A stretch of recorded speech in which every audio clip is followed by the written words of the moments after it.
বাংলাদেশ নিয়ে অনেক খেলা হয়েছে, বাংলাদেশ নিয়ে অনেক ষড়যন্ত্র হয়েছে।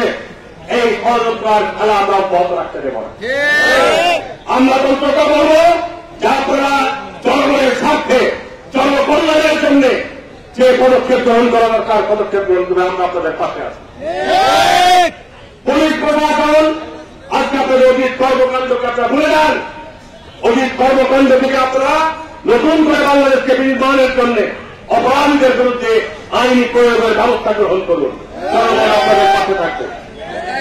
আর আমি বক্তব্য আমি সর্বশেষে এখানে আমাদের মাঝে উপস্থিত আছেন আমাদের কৃষক দলের জেলার আহ্বায়ক, সদর উপজেলা পরিষদের সাবেক চেয়ারম্যান জনাব তৌফিকুল ইসলাম। এখানে আমাদের মাঝে উপস্থিত আছেন আমাদের পৌর বিএনপি গত নির্বাচনে মেয়র প্রার্থী ছিলেন উপজেলা ভাইস চেয়ারম্যান নজরুল ইসলাম, যুব দলের তারিখ, আমাদের স্বেচ্ছাসেবক দলের সোহেল, ছাত্র দলের আমাদের কি বলে আমরা কাবি দলের আমাদের আতাউর রহমান রহমত চেয়ারম্যান, এখানে আরো অনেক কমল চেয়ারম্যান সহ আমাদের অসংখ্য নেতৃবৃন্দ আজকে একটাকে এসেছে। বিজয় দিবসের দিন প্রত্যেকটা এলাকায় আপনাদের প্রোগ্রাম আছে, কিন্তু আজকে 15 বছর 16 বছর পর এই যে অত্যন্ত পলাশ চেয়ারম্যান আছে এখানে আমাদের দেবীনগরের অত্যন্ত স্বতঃস্ফূর্তভাবে উপস্থিত হয়েছেন। আপনারা আনন্দ গর্বিত হন। গতকালকে রাত্রে আমার বাড়ির সামনে এখন শপথ বাক্য পাঠ করছি, সবাই মুষ্টিবদ্ধ হাতে আমরা হাত ছেড়ে আল্লাহ সাহায্য সহায়তা কামনা করব এবং আমরা শপথ দেব আমরা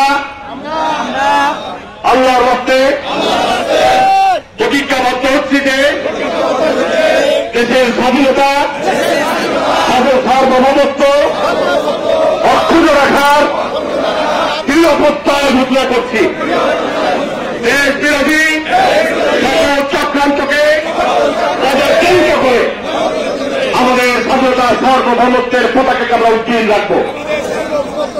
আমাদের দেশের মানুষের অধিকার, আমাদের রাজনৈতিক অধিকার প্রতিষ্ঠিত করার জন্য আমরা সর্বদা আমরা এই সরকারের পিছনে সহায়তা দিয়ে যাব এবং আমরা আশা করব যত দ্রুত সম্ভব জনগণের সরকার প্রতিষ্ঠার জন্য সরকার দ্রুত পদক্ষেপ গ্রহণ করবে।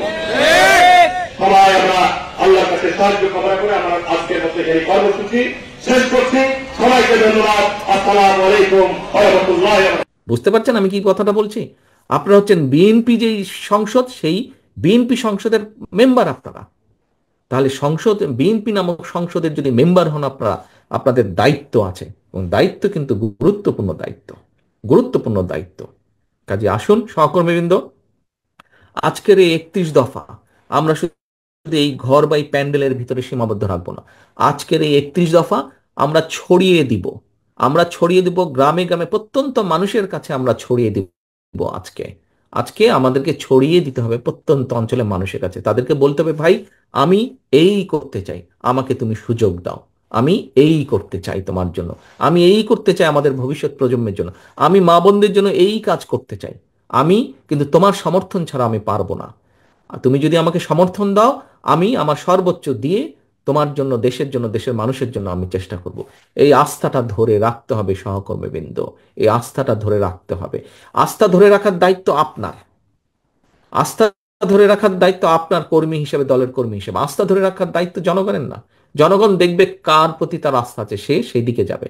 কাজে আসুন, আজকে আমরা যেরকম এখানে ট্রেনিং নিলাম সকাল থেকে, আমরা যেরকম নিজেদেরকে প্রস্তুত করলাম যে আমরা জনগণের কাছে পৌঁছে দিব আমাদের কাজগুলো, আমাদের কথাগুলো, আমাদের উদ্দেশ্য লক্ষ্য পৌঁছে দেব, একই সাথে আমরা নিজেদেরকে সংযত রাখবো, অনেক কিছু থেকে সংযত রাখবো।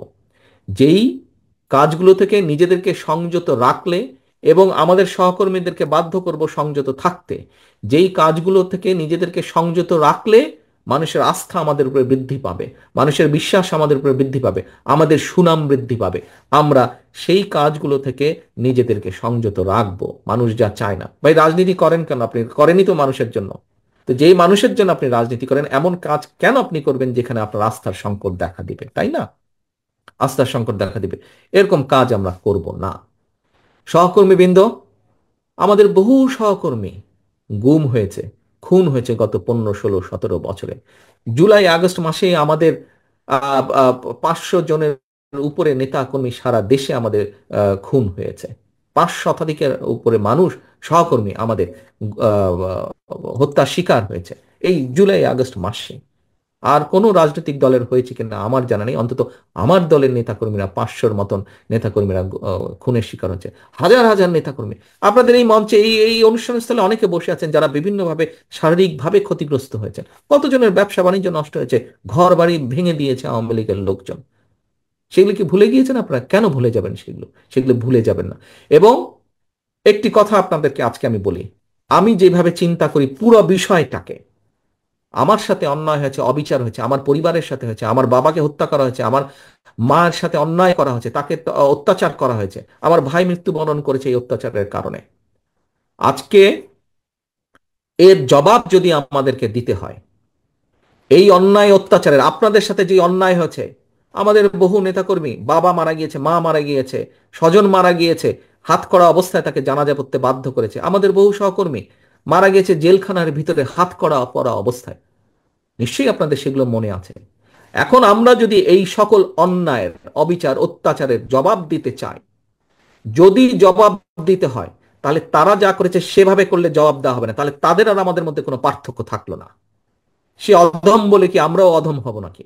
আমাদেরকে যদি জবাব দিতে হয়, আমাদের 31 দফা যদি আমরা সফল করতে পারি, তাহলেই জবাব দেওয়া হবে। দেশি এবং বিদেশি ষড়যন্ত্রকারী যারা, যারা দেশি এবং বিদেশি ষড়যন্ত্রকারী, যারা চায় না এদেশে গণতন্ত্র প্রতিষ্ঠিত হোক, যারা চায় না এই দেশের মানুষ রাজনৈতিকভাবে এবং অর্থনৈতিকভাবে সফল হোক, স্বাবলম্বী হোক, যারা এটা চায় না, আমরা যদি 31 দফা সফল করতে পারি, তাহলে মানুষের ভোটের অধিকারকে প্রতিষ্ঠিত করতে পারি, তাহলেই তাদেরকে আমাদের জবাব দেওয়া হবে। তাহলেই তাদেরকে আমাদের জবাব দেওয়া হবে। তাদের কায়দায় আমরা জবাব দেব না, তাদেরকে আমরা জবাব দেব আমার কায়দায়। কি সেই কায়দা? যা শহীদ জিয়া করতে চেয়েছিলেন দেশ এবং মানুষের জন্য, সেই কাজটি করা। যা দেশনেত্রী খালেদা জিয়া দেশ এবং দেশের মানুষের জন্য করতে চেয়েছিলেন, সেই কাজটি করা। যা আমরা 31 দফায় বলেছি, সেই কাজগুলোকে সফল করার মাধ্যমেই আমরা সেই ষড়যন্ত্রকারীদের জবাব দিতে পারবো, সেই স্বৈরাচারদের জবাব দিতে পারবো।